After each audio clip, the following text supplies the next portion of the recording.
Alright, this is a quick video on how to adjust float height on a BS34 carburetor off of a Yamaha XS650.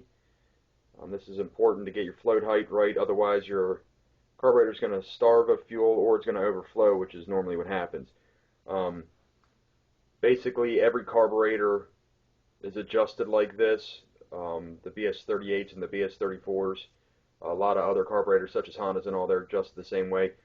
The variations would be, obviously, you have to look in your manual for the different heights. Some carburetors have brass floats, like the 80 BS34 came with brass floats, but 81 and up came with the foam floats, which you're looking at now.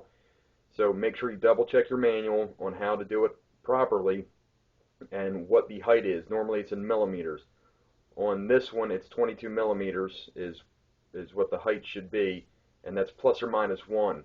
You got to get these right on. If they're not right on, they will flood or they will starve. Normally flooding is what happens. Okay, so first off, what I have here is the carburetor. It is upside down. So the carburetor would normally be, see if I can show you, like that. Okay, and as the fuel fills the bowl, the float goes up and it shuts off the fuel supply. As the carburetor uses the fuel in the bowl loses, and as the float drops, it opens the valve back up, takes in more gas, and it just goes back and forth. Well, you want to have this correct. If it's too high and your float level's here, what's going to happen is that bowl is going to fill up and it's going to overflow, usually right here or in the air intake side of the carburetor. So what you want to do first is you want to get your carburetors, take them off the bike,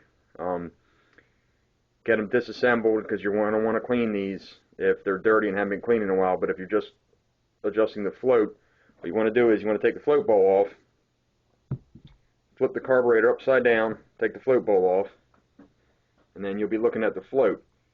Here's the float itself. As you can see, it moves, so remember, everything's upside down.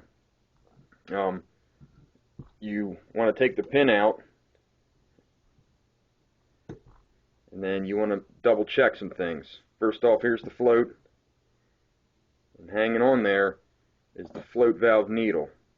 This float valve needle, I don't know if you can see it, but there's a little pin up top. That pin needs to work. That pin needs to go in and out, in and out, in and out. Okay, if it's stuck or not moving, it's not going to work correctly. This little rubber tip on here needs to be good too. What happens is, as the float raises, it forces this into the float valve, and then what happens is it shuts off the fuel supply. The float valve being here. Okay? So double check that. The float valve also has an O-ring in there that gets messed up and can cause a slow leak or a drip or the gas to seep around there and flood the bowls. So you got your float. Now on this float there's a little tang. Okay, it's right up under there. You see that little tang? That's how you adjust it, by bending that. Okay, so quickly what I'm going to show you is you got your float and you got your float valve needle. You want to hang this off of the tang. Okay, now that goes into the float valve, and then your pin goes through. Normally one side or the other. Be careful with these pins, they bend up really easy. This is just a demonstration carburetor, it's all boogered up. As you can see, what you're seeing here is actually that tang, which is back here, pushing on that float valve needle. You can probably see it in there. And it's pushing on there. This is all in your manual, and you can also see it in the carb guide at XS650.com in the tech section. You see it right there. What you're measuring is the distance from the sealing surface, not the edge of here, not the edge of the bowl, but the actual sealing surface or gasket surface, which is in here. Okay, so it's best to do this without the gasket on. Normally the gasket's stuck to the bowl side anyway. So you want to measure from there, inside there, to the highest point here of your float. Do it in millimeters. Double check, double check, double check. The trick here is that when you measure it, you want to measure it just so this tang, I know it's very hard to see, but just so this tang in there is just touching that float valve needle pin. There's that little pin in there I talked about that springs. You just want it to touch. You don't want to force it down here. You don't want it all the way up. You want it just to touch. This takes a little bit of practice to get right. A lot of times what I do is I eye it up and I look down at it and I see just where that float just starts touching it. Sometimes you can feel it. A lot of times you can't. But if you can get it just so it touches, that's where you want it to be. Again, you don't want to be pressed all the way down and you don't want it all the way up. Just touching that pin, but not depressing it inside of itself. And you're going to get your handy dandy rule, and you're going to want to measure in millimeters. So look at your millimeters on there and double check. I have a bigger one that I like to use, metal ones, whatever you want to use. This might be a little bit clearer. And as you can see, you want to get this line. As you can see, it's on the gasket sealing surface down there, and I'm going to measure right to here. So what I got to do is I got to get it where I'm just touching the float valve pin, and I want to measure it. You really got to take your time with this. Just where it's touching, hold it there and measure it. Okay, I'm at 23. About 23. I'm going to do this really quick. Usually I get really picky about this. But right there, so it's about 22 where it should be. Now you can go plus or minus 1 millimeter. So if it's 23 or 21, you're okay. But you got to have it within that range. If it says 22, try to get it as close to 22. If it says 27, get it as close to 27 as you can, okay? So just get it in there. Like I said, just get it where it's just touching that pin. It's a pain, I know. You'll get used to it though. Just where it's touching, and then measure to it. Okay, as you can see, I'm right at 22. That's perfect. That's where I want it. And it should spring. Everything should be free and clear in there. Okay, once you've measured that and you're comfortable with it, you're fine. Okay, your carb should get enough fuel and it shouldn't starve. It's pretty basic.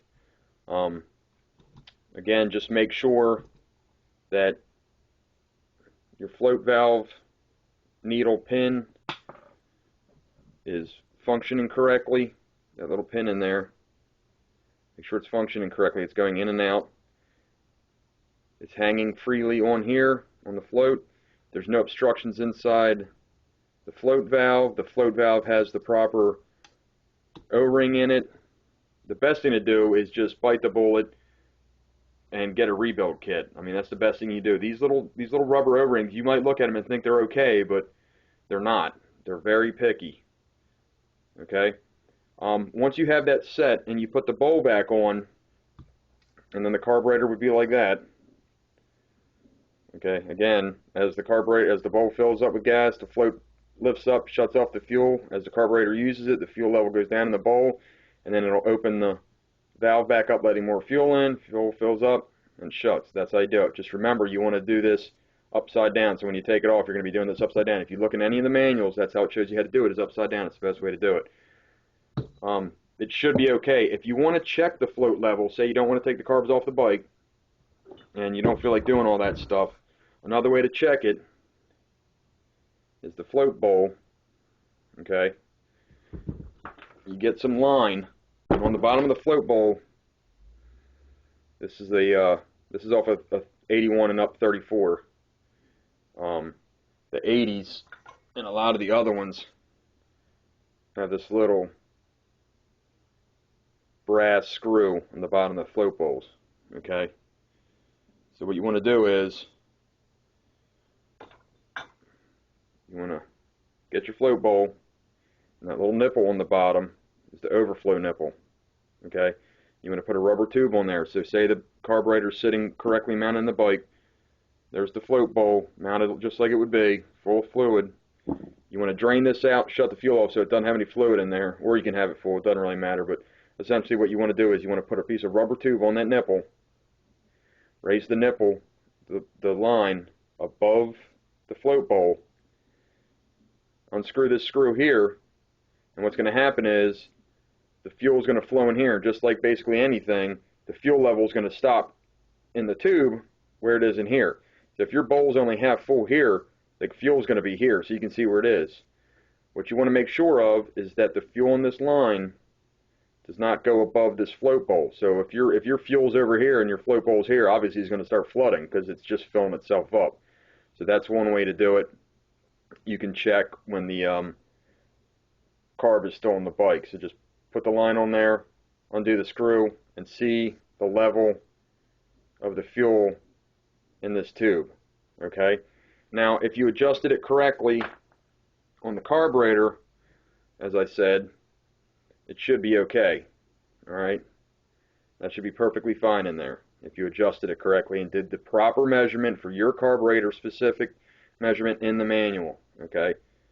And, you know, it should be alright. If not, you want to double check. You always want to replace these little O-rings and washers and stuff in there. They'll flood, they get all messed up, the tang on here gets all busted up and stuff. And that tang, basically, what I didn't go over was that tang, to adjust it, you want to bend it down or bend it up.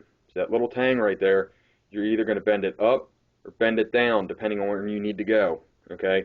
So if your carburetor says at 27, it's up here, but you have to set it at 22, you want to bend that tang up a little bit, which will in turn lower the floats. Got it? It's pretty easy. It's pretty basic. You're just going to bend that little tang to where you need it to be. And remember, just touching that little pin in there, and then you take your measurement to the highest point of this float right here.